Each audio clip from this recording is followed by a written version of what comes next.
Assalamualaikum warahmatullahi wabarakatuh. Perkenalkan, nama saya Poppy Aziza, BP 2015. Baiklah, saya akan melanjutkan pembahasan part 2 tentang pengelolaan portofolio obligasi.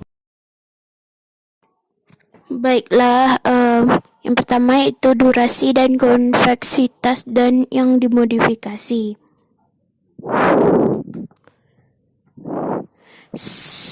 Sementara durasi Macaulay melihat sensitivitas obligasi terhadap perubahan tingkat bunga, durasi yang dimodifikasi mengevaluasi dampak perubahan hasil pada harga.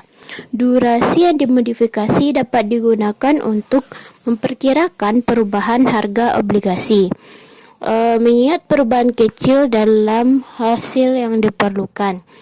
Rumusnya yaitu modified duration sama dengan Macaulay duration per 1 tambah Y, di mana Y adalah hasil. Sementara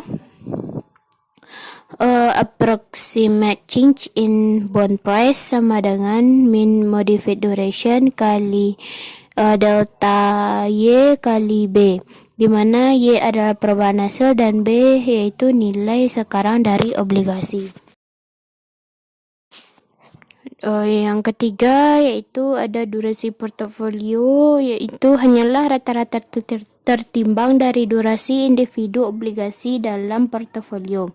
Seringkali manajer risiko menetapkan target untuk portofolio mereka, dan dari waktu ke waktu mereka mungkin perlu mengurangi risiko suku bunga yang terkait dengan portofolio. Ini akan tergantung pada prioritas investor. Selanjutnya, imunisasi portofolio, yaitu teknik yang digunakan oleh manajer obligasi yang memungkinkan mereka untuk memenuhi aliran arus kas keluar yang dijanjikan dengan tingkat kepastian yang tinggi. Imunisasi ini dicapai dengan menghitung durasi arus kas keluar yang dijanjikan dan kemudian berinvestasi dalam portofolio obligasi yang memiliki durasi yang sama. Asalkan perhitungan durasinya benar dan tidak ada risiko penyesuaian konveksitas yang besar. Satu masalah dengan imunisasi ini adalah durasinya tidak konstan. Dengan sedikit perubahan suku bunga, durasi tidak akan berubah. Namun ketika ada perubahan suku bunga yang signifikan, durasi akan berubah dan manajer portofolio karenanya harus menyeimbangkan kembali portofolio dengan obligasi durasi baru. Strategi imunisasi yang bekerja paling baik jika kurva hasil datar, di mana kurva hasil miring ke atas atau ke bawah. Masalah bisa muncul. Durasi Macaulay dihitung atas dasar bahwa ada perubahan paralel pada kurva imbal hasil, tetapi hal ini jarang terjadi pada kenyataannya.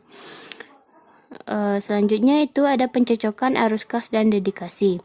Salah satu solusi untuk masalah yang terkait dengan imunisasi portofolio adalah dengan membeli obligasi tanpa kupon yang memberikan pembayaran dalam jumlah yang cukup untuk mencocokkan proyeksi arus kas keluar. Portofolio yang menggunakan strategi ini disebut sebagai portofolio khusus. Keuntungan dari dedikasi adalah bahwa hal itu menghilangkan risiko suku bunga dan dengan demikian menghilangkan rebalancing dan mungkin menurunkan biaya transaksi. Namun, pencocokan ini menimbulkan beberapa kendala, seperti ada lebih banyak batasan pada proses pemilihan obligasi, sehingga mungkin mustahil untuk mengajar strategi dedikasi hanya dengan menggunakan obligasi di bawah harga. Dan juga portofolio yang akan dicocokkan arus kas wajib untuk membayar arus pendapatan yang terus-menerus, seperti dana pensiun. Dana itu harus dibeli sekuritas dengan jangka waktu berkisar ratusan tahun. Surat berharga seperti itu tidak ada. Selanjutnya ada analisis horizon dan kurva medan berkuda. Analisis cakrawala mempertimbangkan pengembalian obligasi selama cakrawala waktu tetap, karena pengaruh utama pada harga obligasi diasumsikan berubah. Dengan strategi ini, analisis atau manajer portofolio menilai apakah menurut mereka harga pasar saat ini terlalu tinggi atau terlalu rendah. Versi tertentu dari analisis horizon disebut mengendarai kurva hasil. Strategi ini melibatkan pembelian sekuritas jangka panjang dengan imbal hasil lebih tinggi daripada yang diperlukan untuk memenuhi kewajiban arus kas keluar dan menjualnya untuk memperoleh keuntungan modal saat arus kas keluar jatuh tempo dengan asumsi bahwa kurva imbal hasil tetap tidak berubah. Nah, ada pengukuran kinerja portofolio obligasi, yaitu kinerja portofolio obligasi dapat diukur dengan menghitung excess return terhadap durasi relatif, di mana ukuran risiko adalah durasi, yaitu excess return to relative duration sama dengan RP kurang RF per DP per DM. Nah, RP merupakan pengembalian portofolio, sedangkan RF merupakan pengembalian bebas risiko selama periode yang sama. DP atau DM itu durasi portofolio DP relatif terhadap pasar, yaitu DM. Nah, contoh soal yaitu ada portofolio A dan portofolio B. Portofolio dua ini memiliki tingkat pengembalian portofolio sebanyak 10% dan 8%. Untuk durasi portofolionya memiliki portofolio A 16 tahun dan portofolio B 8 tahun. Untuk market duration-nya, portofolio A memiliki 8 tahun dan portofolio B memiliki 8 tahun. Asumsi untuk bebas risiko yaitu sebanyak 5%. Jadi portofolio A sama dengan 10 kurang 5 per 16 per 8. 10 merupakan portofolio return A dan 5 adalah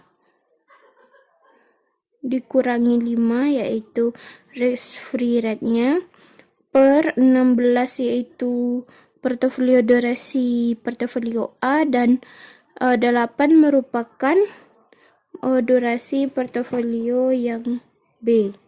Jadi hasilnya itu sama dengan 2,5. Dan portofolio B yaitu sebanyak 8% portofolio return, B kurang 5% yaitu risk free-nya, per 8 yaitu portofolio duration-nya 8 untuk yang B, dikurangi 8 untuk market duration-nya, berarti sama dengan 3,0. Jadi berdasarkan durasi yang disesuaikan, portofolio B mengungguli portofolio A. Perhatikan bahwa jika portofolio memiliki durasi yang sama dengan pasar, maka tidak ada penjelasan yang dibuat untuk kelebihan pengembalian. Terima kasih telah menonton video ini. Sampai jumpa di lain waktu.